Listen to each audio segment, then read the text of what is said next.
Here at Mitotec Precision, we specialize in intricately milled parts, and we're equipped to build multi-cavity fixtures which allows us to load many parts into the machine at once. We design our own hydraulic components so we can locate these parts how we need to. Our team gets creative and builds in repeatability to the process by finding ways to leverage hydraulic clamping into the small areas where others don't go.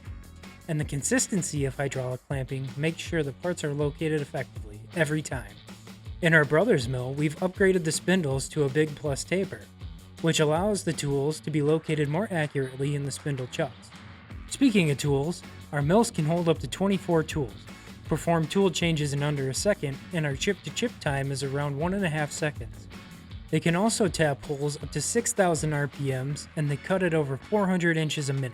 We hold true positions under 5 thousandths, depending on the application, and once we have your parts locked in, we use our ability to rotate the fixtures with fourth axis machining. We're able to utilize our software, locate off the datums, adjust for any types of warpage or shrinkage to features that may not matter. We'll locate off the features that do matter and machine the parts to those. So the next time you're in need of machining on your small, intricate milled parts, do yourself a favor and consider Mitotec Precision, where we make the parts that matter.